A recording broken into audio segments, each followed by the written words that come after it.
चितळेंच्या बाकरवडीची साथ। मतदारसंघ पुनर्रचना घटना दुरुस्तीस पवार गट पाठिंबा देणारे 50% जागा वाढवायचे ठरल्यास पवार गट पाठिंबा देईल। अमित शहांसोबतच्या सर्वपक्षीय बैठकीत चर्चा झाल्याची माहिती आहे। केवळ पवार गटच नाही तर ठाकरे गट आणि डीएमकेही पाठिंब्यास तयार असल्याचं सूत्रांनी सांगितलंय। सोमवारपासून संसदेचं पावसाळी अधिवेशन सुरू होत आहे। विधेयक पुन्हा आल्यास पाठिंबा देणार अशी सुप्रिया सुळेंनी माहिती दिली आहे। नव्या विधेयकास काँग्रेसही पाठिंबा देईल अशी माहिती सुप्रिया सुळेंनी एबीपी माझाला दिलेली आहे।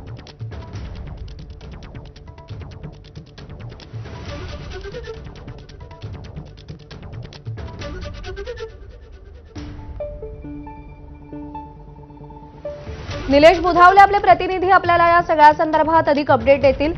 निलेश, सुप्रिया सुळेंनी त्यांच्या पवार गटाच्या भूमिकेसंदर्भात, ठाकरेंच्या भूमिकेसंदर्भात आणि काँग्रेसच्या भूमिकेसंदर्भात एबीपी माझाला नेमकं काय सांगितलंय आणि काय भूमिका आहे डिलिमिटेशन संदर्भात?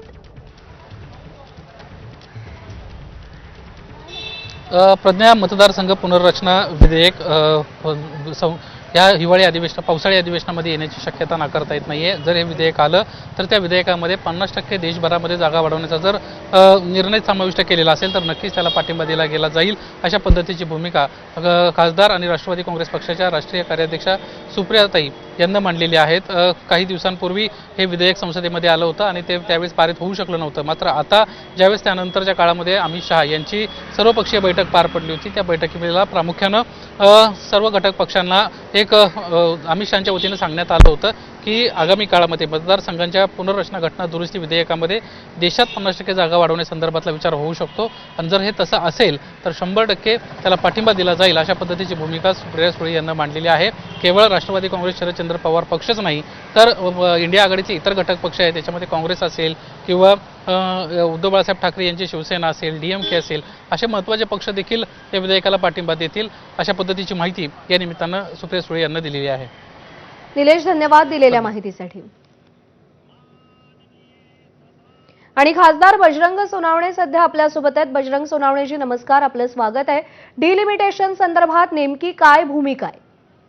हे बघा, डिलिमिटेशनचं बिल आणखी आलेलं नाहीये। डिलिमिटेशनचं बिल सभागृहात येऊ दे, त्याच्यानंतर आमच्या पक्षाची भूमिका आमच्या नेत्या जे हौसच्या आहे सुप्रियाताई त्या ठरवतात। त्याच्यानंतर जी भूमिका आमच्या पक्षाची असेल ती सर्वांची एकत्रितरित्या आम्हाला सांगतील, त्या पद्धतीने ती त्या भूमिकेप्रमाणे आम्ही काम करू। पण डिलिमिटेशनचं बिल आजपर्यंत आज तागायत तरी आणखी टेबलवर आलेलं नाहीये, त्याच्यामुळे त्याच्यावर चर्चा करण्यात काय तुम्हालाच कुठं तुमच्या सूत्राची माहिती माहित नाही, रेकॉर्डवर बिल आलेलं नाहीये। आम्हाला सूत्रांनी नाही माहिती दिली, खुद्द सुप्रिया सुळेंनी एबीपी माझाशी बोलताना हे सांगितलंय की जर 50% जागा वाढवण्याचा प्रस्ताव असेल तर पवार गट त्या विधेयकाला पाठिंबा देईल। ठीक आहे ना, मग दिला तर देणारच आम्ही, ते म्हणलं की फायनल झालं। पण एक विषय असा आहे की ते बिल आणखी आलेलं नाहीये, ही रेकॉर्डली माहिती आहे की ते बिल आणखी आलेलं नाहीये। ते बरोबर बिल आल्याच्या नंतर ते पावसाळी अधिवेशनात ते येण्याची शक्यता आहे बजरंग सोनावणेजी।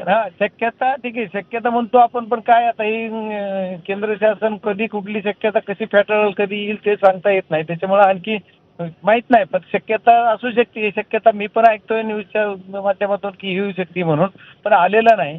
आल्यानंतर आपण चर्चा करू आणि जर आमच्या आदरणीय सुप्रियाताईंनी सांगितलं असेल त्याला पाठिंबा आहे तर आमचा सर्वांचा असेल, इंडिव्हिज्युअली वेगळा पाठिंबा, आमचं काही वेगळं काय मत असायचं कारण नाही, आमचा पाठिंबाच आहे। ठीक जर आहे, त्यांनी सांगितलं असेल तर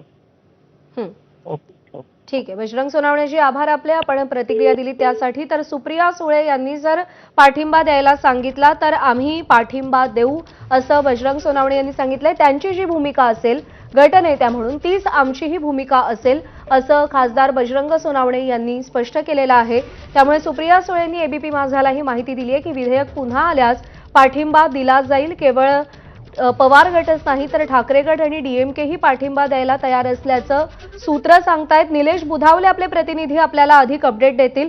निलेश, एकीकडे सुप्रिया सुळे सांगतायत की आम्ही पाठिंबा देणार आहोत, दुसरीकडे त्यांचेच खासदार अजून बिल आलेलं नाही किंवा त्या संदर्भात काही माहिती नाही असं सांगतायत। संभ्रमावस्था आहे पाठिंबा देण्यावरून?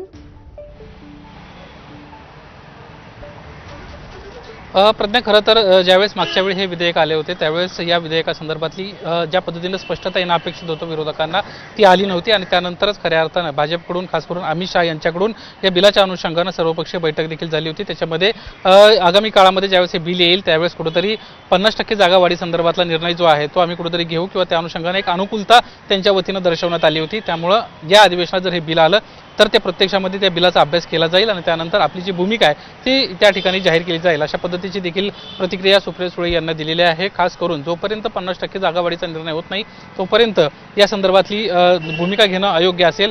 अमित शहा यांच्या वतीनं अनुकूलता दाखवली होती, त्यामुळे जर 50% जागावाढीचा निर्णय जर नक्की होणार असेल देशामध्ये तर नक्कीच याला पाठिंबा दिला जाईल अशा पद्धतीची त्यांची भूमिका आहे। सध्या या बिलाच्या अनुषंगानं पक्षांतर्गत देखील लवकरच चर्चा होईल। अधिवेशनाला सोमवारपासून सुरुवात होते, त्यामुळे सर्व खासदारांची बैठक देखील सुप्रिया सुळे घेतील आणि या बैठकीमध्ये ज्यावेळेस या बिला संदर्भात माहिती येईल त्यानंतर डिस्कशन होईल। कारण ज्यावेळेस हा जागा वाढण्याचा निर्णय होणार आहे त्यामध्ये अनेक कंगोरे आहेत, खास करून मतदारसंघांमध्ये जी लोकसंख्या आहे ती लोकसंख्या कमी होणार आहे, त्याची रचना नेमकी कशी असणार आहे किंवा शहरा म्हणजे पुणे जिल्ह्याचा जर आपण विचार करायला गेला तर पुणे जिल्ह्यामध्ये 2 मतदारसंघ निर्माण होणार आहेत, तर मग त्या ग्रामीणचा आणि त्यांचा संबंध कसा जोडला जाईल अशा अनेक कंगोरे जे आहेत ते त्या बिलाच्या अनुषंगानं समोर येणार आहेत। या सगळ्या विषयाच्या अनुषंगानं पक्ष प्रथमतः चर्चा करणार आहे आणि त्यानंतरच या संदर्भातला निर्णय जो आहे तो घेतला जाणार आहे। ठीक आहे निलेश, विनंती आहे सोबत राहा। दरम्यान या सगळ्या संदर्भात ठाकरेंच्या शिवसेनेचे खासदार संजय राऊत यांनी नेमकी काय प्रतिक्रिया दिली काही वेळापूर्वी पाहूया। भारतीय जनता पक्षाला आणि खास करून शिंदे गटाला दुसरं काय काम राहिलेलं नाही आणि मग अशा प्रकारच्या अफवा पसरवून मूळ प्रश्नावरचं विषयावरचं लक्ष लोकांचं विचलित करायचं ही अशा प्रकारची भूमिका आहे। माझा आत्ता सुप्रियाताई सुळे यांच्याशी सविस्तर चर्चा झाली, आत्ता इथे येतानाच मी बोलत होतो आणि त्यांनाही आश्चर्य वाटतं आहे। ते जेव्हा बिल येईल तेव्हा आम्ही सगळे बसून निर्णय घेऊ।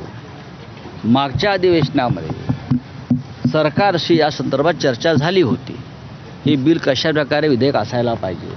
त्याच्यामध्ये मग आमच्या पक्षातर्फे अरविंद सावंत त्या बैठकीला होते, सुप्रियाताई सुळे होत्या, समाजवादी पार्टीचे नेते होते आणि सामुदायिक निर्णय घेतला जाईल जो काय घ्यायचा आहे तो। पण आज ज्या तुम्ही बातम्या देत आहात की पक्ष फोडले जातील आणि मग खासदार फोडून ते त्यांचं बहुमत दाखवलं जाईल 2/3 वगैरे, यात काही तथ्य नाही आहे। आज 12 वाजता सुप्रिया सुळे पत्रकार परिषद घेणार आहे, मी आत्ताच त्यांच्याशी बोलत होतो। आज 12 वाजता त्या पत्रकार परिषद घेऊन त्या संदर्भात सविस्तर चर्चा करतील आणि तुमचे जे काही प्रश्न आहेत गेले काही दिवस राष्ट्रवादी काँग्रेस या बिलासंदर्भात हे तुम्ही त्यांना जर विचारलेत आज तर ते योग्य ठरेल आणि त्या पूर्ण तयारीनिशी आज आहे।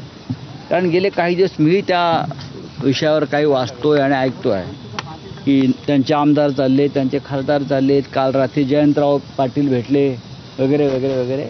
बघा या सगळ्या अफवा आहेत।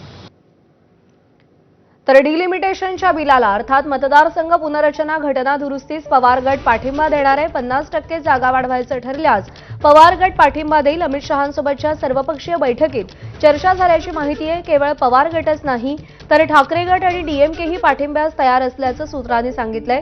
सोमवारपासून संसदेचं पावसाळी अधिवेशन सुरू होत आहे आणि विधेयक पुन्हा आल्यास पाठिंबा देणार अशी सुप्रिया सुळे यांनी माहिती दिली आहे। तर नव्या विधेयकास काँग्रेसही पाठिंबा देणार अशी सुप्रिया सुळेंनी एबीपी माझाला माहिती दिलेली आहे। त्यामुळे यंदाच्या पावसाळी अधिवेशनामध्ये डिलिमिटेशनच्या बिलाला कोण कोण पाठिंबा देतं आणि ते विधेयक ते बिल आता तरी पास होतं का याकडे संपूर्ण देशाचं लक्ष असेल। कारण का जर डिलिमिटेशनचं बिल पास झालं तर मतदारसंघांची पुनर्रचना केली जाणार आहे आणि पुढच्या निवडणुकांमध्ये बरेचसे बदल होताना आपल्याला पाहायला मिळतील।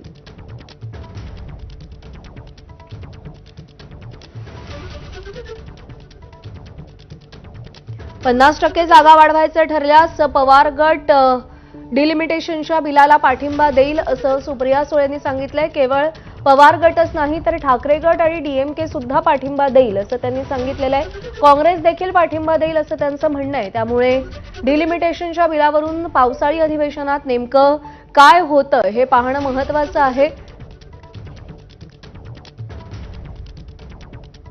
काँग्रेसचे प्रदेशाध्यक्ष हर्षवर्धन सपकाळ सध्या आपल्यासोबत आहेत। हर्षवर्धन सपकाळजी नमस्कार। सुप्रिया सुळेंचं असं म्हणणं आहे की डिलिमिटेशनचं बिल पावसाळी अधिवेशनात आलं आणि 50% जागा वाढवण्याचा निर्णय झाला तर त्याला ठाकरे गट, पवार गट, डीएमके आणि काँग्रेसही पाठिंबा देईल, असं खरंच ठरलंय?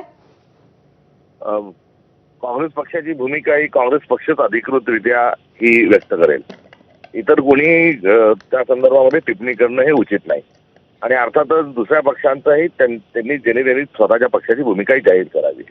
नंबर 2, काँग्रेस पक्षाची भूमिका राहुल गांधींनी संसदेमध्ये मांडली आहे आणि देशामध्ये या बिलाच्या संदर्भामध्ये एकमत हे आढळून येत नाही. कुठेतरी रिप्रेझेंटेशनचा इश्यू हा फार मोठ्या एक वादाचा आणि चुकीच्या पद्धतीने हे डिलिमिटेशन होत असल्याचं हे सिद्ध झालंय. दुसऱ्या बाजूला काँग्रेस पक्षाने स्वतःचीच भूमिका ठरवली असं नाही, स्वतःची ठरवलेलीच आहे. मात्र इंडिया अलायन्सच्या बैठकीमध्ये सर्व घटक पक्षांनी एकत्र भूमिका ठरवली आहे. त्यामुळे ज्या ठिकाणी पक्ष एक आपली भूमिका ठरवतो, इंडिया अलायन्स ही एकत्रितपणे भूमिका ठरवते, तर मला असं वाटतं की या भूमिकेच्या संदर्भामध्ये इंडिया अलायन्सची मीटिंग झाल्याशिवाय घटक पक्षांनी या संदर्भामध्ये कुठल्याही प्रकारचं वक्तव्य करणं हे चुकीचं आहे. पण हर्षवर्धन सपकाळजी, मागच्या अधिवेशनामध्ये आपल्याला इंडिया आघाडीची एक वज्रमूठ पाहायला मिळाली होती, विरोधकांची एकी पाहायला मिळाली होती आणि त्यामुळेच ते बिल पास होऊ शकलं नव्हतं. यंदा ती एकी, ती वज्रमूठ उरलेली नाहीये? वज्रमूठ तर भारतीय जनता पक्षाला ज्यांचा विरोध आहे आणि भारतीय जनता पक्ष लोकशाही डुबवणारा पक्ष असल्याच्या अनुषंगानं एकमत ज्या पक्षांचे त्यांची वज्रमूठ ही कायमच आहे. या संदर्भामध्ये हे बिल पास कुठल्याही परिस्थितीत हुक और कुक करून घ्यायचं अशा पद्धतीचा हेका भारतीय जनता पक्षाने त्यांच्या स्वभावाच्या नुसार धरलेला दिसतोय. टीएमसी या पक्षाला फोडण्याचं असो, शिवसेना फोडण्याचं असो, हे करण्याचं कारण काय? कारण त्यांच्याजवळ मेजॉरिटी आहे, सर्व आहे, तरीही पक्षाची फोडाफोडी करण्याच्या मागे त्यांचा जो हट्ट आहे, जो आग्रह आहे आणि अट्टहास आहे, तो हे बिल पारित करण्याच्या अनुषंगानं आहे. त्यामुळे त्यांचा हा लोकशाहीला काळिमा फासणारा जे काही त्यांच्या एकंदरीत भूमिका आहे त्या विरोधात वज्रमूठ कायम आहे. नाही, तुम्ही भाजप संदर्भात बोलताय, पण त्याचवेळी तुमचे मित्रपक्ष मात्र तुम्ही आता जे सांगताय त्याच्या विपरीत भूमिका घेताना दिसतायत, ते पाठिंबा देण्याच्या मानसिकतेत आपल्याला दिसतायत. त्यावर आपली काय प्रतिक्रिया आहे? इंडिया अलायन्सच्या त्यांची भूमिका काय ही आपल्या माध्यमातून मला कळते. मात्र मी एकंदरीत जे देशामध्ये जे चाललंय आणि पॉलिटिकली ती परिस्थिती आहे, भारतीय जनता पक्ष जो सरळ एक पक्षाला फोडत असण्याचं काम जे करतोय त्याचं कारण काय की त्यांना कुठल्याही परिस्थितीमध्ये कुठल्याही म्हणजे अर्थातच न आणता त्यांना डिलिमिटेशनचा हट्ट आहे आणि डिलिमिटेशन मध्ये जे प्रतिनिधित्व कमी होत आहे, ज्यांनी वेगवेगळ्या कारणांनी प्रगती करत असताना लोकसंख्या नियंत्रित आणली आणि जो झालेला जो करार होता त्यामध्ये हा खरा कळीचा मुद्दा आहे. दक्षिण भारत आणि उत्तर भारत असे भारताचे 2 तुकडे देखील या विधेयकाच्या हट्टामुळे होऊ शकतात अशा प्रकारचं देखील एक चित्र एका ठिकाणी आहे. त्यामुळे या बिलच्या संदर्भामध्ये त्याच्या मागे भारतीय जनता पक्षाचा हेतू हा शुद्ध नाही, तर भारतीय जनता पक्षाचा हेतू जो आहे हा अत्यंत चुकीचा असल्याचं आणि हेकेखोरीचा असल्याचं हे निष्पन्न यामध्ये सर्व स्तरावर निघत असताना राजकीय पार्श्वभूमीवर देखील हे आकलन झालेलं आहे. त्यामुळे भारतीय जनता पक्षाच्या विरोधात नव्हे तर हे बिल त्याच्यासोबतच हे बिल जे आहे ते लोकशाही विरोधात असल्यामुळे या बिलाच्या विरोधात राहणं राजकीय एक संघर्षाचा एक दिशा आहे. ठीक आहे हर्षवर्धन सपकाळजी, आभार आपले. आपण सविस्तर बातचीत केली आणि प्रतिक्रिया दिली त्यासाठी.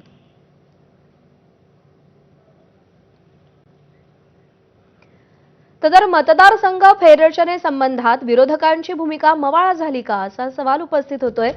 दुरुस्त्या केल्यास विचार करू असं संजय राऊत म्हणाले. सद्यस्थितीतलेच विधेयक पुन्हा आल्यास विरोध कायम राहील असंही संजय राऊत म्हणाले. आमच्या दुरुस्त्या स्वीकारल्यास पाठिंब्याचा विचार करू अशी प्रतिक्रिया संजय राऊत यांनी दिलेली आहे.